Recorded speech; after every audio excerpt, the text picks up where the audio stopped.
साधना पद्धतियां चार हैं मुख्य रूप से। अगर आप में कभी किसी का मन करे कि यूपीएससी छोटा उद्देश्य है, कुछ बड़ा हासिल किया जाए, तो चार रास्ते हैं। पहला रास्ता कहलाता है ज्ञान मार्ग, ठीक है। दूसरा रास्ता है योग मार्ग, ज्ञान मार्ग, योग मार्ग। तीसरा एक होता है कर्म मार्ग,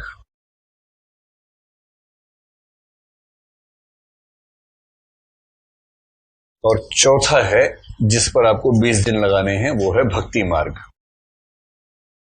ये तो अच्छा हुआ कि ज्ञान आंदोलन, योग आंदोलन, कर्म आंदोलन नहीं हुआ, केवल भक्ति आंदोलन हुआ। अगर चारों आंदोलन हो जाते तो पाठ्यक्रम कितना बड़ा हो जाता आपका।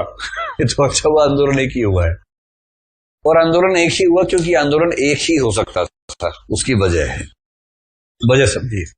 तो ज्ञान मार्ग की शुरुआत किस व्यक्ति ने, शुरुआत तो नहीं, जिसने सबसे बड़ा समर्थन किया उसका नाम शंकराचार्य है। ज्ञान मार्ग का मतलब है कि क्योंकि बंधन का मूल कारण अज्ञान है, इसलिए ज्ञान से ही बंधन समाप्त होगा और मोक्ष प्राप्त होगा।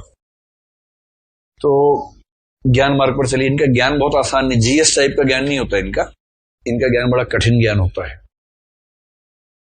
और ये बताते हैं कि उस ज्ञान मार्ग पर चलने की अर्हताएं इतनी हैं,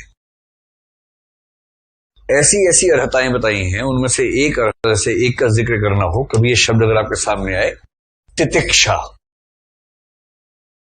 करीब 20 अर्हताएं हैं, उनमें से केवल एक बता रहा हूं अब, तितिक्षा। और तितिक्षा का मतलब होता है सर्दी और गर्मी लगनी बंद हो जाए, ये स्थिति है। सर्दी गर्मी सहने की क्षमता। आप एक कविता पढ़ेंगे असाध्य वीणा। असाध्य वीणा में एक शब्द होता है केश कंबली, और केश कंबली सुनते ही कुछ लोग कहते हैं इतिहास में अजित केश कंबली हुए हैं, ये वही हैं। तो भारतीय परंपरा में एक प्रयोग कुछ लोगों ने किया, केश कंबली का मतलब केशों से कंबल बनाना। केशों से बने कंबल में एक खास बात क्या होती है कि वो सर्दियों में और ठंडा हो जाता है और गर्मियों में और गर्म हो जाता है। तो टेम्परेचर मान लीजिए 40-45 है कहीं, गर्मी में साधना करनी है और राजस्थान चले जाएंगे, जैसलमेर के आसपास, एकदम रेत के टीले के आसपास पहुंच जाएंगे जहां एकदम चरम गर्मी होगी, और वहां केश कंबल ओढ़ लेंगे और गर्मी। और ये केवल ज्ञान मार्ग पर चलने की अर्हताओं को विकसित करने की प्रक्रिया है। उसके बाद वहां बैठेंगे, मतलब वहां बैठने का मतलब है कि जैसे पैर टच हुआ, पैर जलने लगा, हाथ नीचे रखा, हाथ जल गया। और जब तक वो इस स्थिति में नहीं आ जाएंगे कि उनको जलन का एहसास होना ही बंद हो जाए, इसलिए नहीं कि सुनना हो गया हाथ पैर, इसलिए नहीं, बल्कि उनके भीतर ये अर्हता आ गई है कि उनको फर्क पड़ना बंद हो गया है, ऐसे। और तो दूसरा चरम क्या है, तिब्बत की तरफ अगर आप देखें, रिसर्च खूब इस पे चल रही है। कुछ बौद्ध साधु हैं, वो बर्फ के पहाड़ों पर, मतलब माइनस के टेम्परेचर में निर्वस्त्र साधना करते हैं। और मतलब साइंस परेशान है, इसमें खूब डॉक्यूमेंट्रीज आपको मिलेंगे, यूट्यूब पे देखेंगे ना, बहुत डॉक्यूमेंट्रीज हैं उनके बारे में। रिसर्च कर करके थक गए कि जिंदा कैसे रहते हैं। और तब निष्कर्ष निकलता है कि इनके शरीर में कुछ ऐसी क्षमताएं विकसित हो जाती हैं कि जो सर्दी आम आदमी के लिए जानलेवा है, उससे इनको फर्क ही नहीं पड़ता है। इनकी बॉडी ऐसा रेजिस्ट करती है इन चीजों को, फर्क ही नहीं पड़ता। तो मैंने एक बार आपसे कहा था कि ध्यान की प्रक्रिया में योगाचार विज्ञानवाद ने कहा है कि सब अंदर है, बाहर कुछ है ही नहीं, बाहर तो सिर्फ घपला है। तो मैंने आपसे कहा था कि मैंने खुद अपनी आंखों से एक हिप्नोथेरेपिस्ट को प्रयोग करते हुए देखा कि जहां बर्फ नहीं थी, उसने केवल उसकी अवचेतन के सर पे जाके बताया कि बर्फ पे तुम्हारा हाथ रखे, और हाथ उसका पिलपिला हो गया था एकदम। अगर आप अपनी चेतना को इतना साध लें कि आप बर्फ में, बर्फ पर बैठे हों, और आपकी चेतना को इस बात का एहसास है कि बर्फ नहीं है, सामान्य स्थिति है, तो अगर आपका शरीर आपकी चेतना से नियंत्रित है, तो आपके शरीर को रत्ती भर फर्क नहीं पड़ेगा। इतने कठोर अनुशासन में जो रहते हैं, वो ज्ञान मार्ग पर चलने की अर्हताएं हासिल करते हैं, एलिजिबिलिटी। और उसके बाद फिर ज्ञान मार्ग, श्रवण, मनन, निधिध्यासन, 3 प्रक्रियाएं करते करते अंत में, जैसे शंकर कहते हैं, अहम ब्रह्मास्मि, का ज्ञान होते ही आत्मा को मोक्ष मिल जाता है। मोक्ष का एक ही मतलब है, मोक्ष नित्य प्राप्त से प्राप्ति है। मोक्ष को नई चीज नहीं है, वो पहले से प्राप्त है। आत्मा ब्रह्म ही है। केवल आत्मा को शरीर से संयुक्त हो जाने की वजह से ये गलत फहमी हो गई है कि वो ब्रह्म से भिन्न है, जीव है। दरअसल तो वो ब्रह्म ही है। और जैसे ही जीव होने का भ्रम टूटता है, अहम ब्रह्मास्मि का एहसास होता है। अहम ब्रह्मास्मि का ज्ञान वो नहीं जो अभी आपको हुआ है। अहम ब्रह्मास्मि, हाँ आई नो अहम ब्रह्मास्मि, वैसे वाला नहीं। इसका एक निर्विकल्पक प्रत्यक्ष कहते हैं कि ऐसा एहसास जहां चेतना के बीच में कोई व्यवधान नहीं होता है, बुद्धि से नहीं समझना है। जहां बुद्धि, अनुभव, इंद्रियां सब शून्य हो जाते हैं, उस समय का रियलाइजेशन जो होता है, उस समय मोक्ष की प्राप्ति होती है, ऐसा शंकराचार्य ने कहा है। मैं केवल हिंट दिया आपको कि रास्ता किस तरह का रास्ता है, ठीक है। अब आप मुझे केवल 2 प्रश्नों का जवाब दें कि पहला, ये रास्ता आसान है या मुश्किल है? मुश्किल है। जिस समुदाय के लिए जीएस पढ़ना ही मुश्किल हो जाता हो, उस समुदाय को तितिक्षा जैसी 20 अर्हताएं विकसित करने के बाद लंबे समय तक श्रवण, मनन, निधिध्यासन करने को कहना, आप समझ सकते हैं कि कितना मुश्किल है। जीएस ही पहाड़ जैसा लगता है मैं तो, ये तो बहुत गहरी बात हो गई।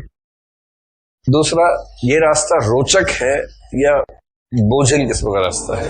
आम आदमी के लिए पूछ रहे हैं, आम आदमी पार्टी नहीं, आम आदमी मतलब जनसाधारण के लिए बोझिल रास्ता है, बोरिंग रास्ता है। क्योंकि ज्ञान आमतौर पे बोरिंग ही होता है, जैसे क्लास, जैसे जीएस, कोई भी एग्जाम। जैसे ही ये पता लगे कि ये किताब पाठ्यक्रम की है, उसमें नींद पैदा करने का गुण पैदा हो जाता है किताब में, क्योंकि वो पाठ्यक्रम की किताब है। और वही किताब पाठ्यक्रम में ना हो तो लोग शौक में पढ़ लेते हैं कि वाह सेल्फ रीडिंग कर रहे हैं, स्वाध्याय कर रहे हैं। लेकिन ज्ञान मार्ग बहुत बोझिल है। आप आम आदमी को बुलाएं कि चलो चलो आओ किताब पढ़ेंगे हम मिलके आएगा ही नहीं कोई नहीं आएगा। फिर आप बोले शाम को हनी सिंह गा रहे, देखो पूरा खानदान लेके आ जाएंगे सब लोग कि बचपन से बहुत इच्छा थी हनी सिंह को देखने की, देखिए हम सब आए हैं। तो मुश्किल रास्ता है, बोझिल रास्ता है। और क्योंकि मुश्किल है इसलिए बोझिल है, या बोझिल है इसलिए मुश्किल है।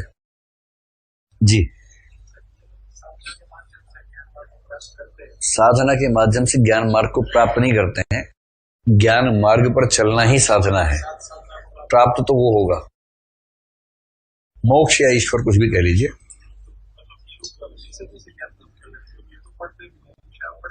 ये कैसे ज्ञान प्राप्त करते? पढ़ते भी नहीं है। हम तो पढ़ते नहीं, तभी ज्ञान प्राप्त नहीं हो रहा। ये बिना पढ़े कैसे कर लेते हैं? ये बताओ कि लिपि के विकास से पहले ज्ञान कैसे प्राप्त होता था? मौखिक रूप से। तो बस वैसे कर लेते हैं, गुरुओं की बात सुनते हैं, समझते हैं, पढ़ते भी हैं भाई, ऐसा नहीं है। शास्त्र पढ़ते हैं, वेद पढ़ते हैं, गीता पढ़ते हैं, और जो इनको लगता है कि पढ़ना चाहिए, जो बताया जाएगा वो सब पढ़ते हैं, सुनते हैं, मनन करते हैं, शास्त्रार्थ करते हैं, चिंतन करते हैं, फिर डूबते हैं उसमें। पढ़े लिखे लोगों में एक बहुत बड़ी गलत फहमी ये है कि शिक्षा पुस्तकों से आती है। जॉर्ज बर्नार्ड शो को याद रखिए। मैं पढ़ना चाहता था इसलिए कभी स्कूल नहीं गया।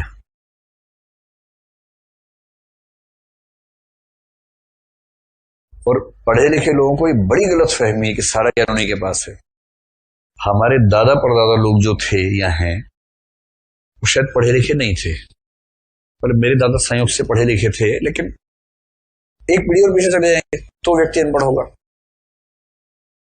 लेकिन आप मान के चलिए कि वो कई मामलों में हमसे कई गुना ज्यादा समझदार थे, एनलाइटेंड थे कई मामलों में, जो हम पढ़ने के बाद भी नहीं हो पाते हैं। तो इस गलत फहमी को जितना मन से निकाल देंगे कि पढ़ाई और एनलाइटनमेंट के बीच में अनिवार्य संबंध है, ऐसा बिल्कुल नहीं। पढ़े लिखे मूर्ख भी बहुत देखे होंगे आपने, अनपढ़ समझदार भी खूब देखे होंगे। और हिंदी साहित्य का सबसे बड़ा अनपढ़ कवि है कबीरदास। कह गया है, कागद मसी छवो नहीं, कलम गही नहीं हाथ। कागज और स्याही को छुआ नहीं, कलम को हाथ में पकड़ा नहीं। कबीरदास है।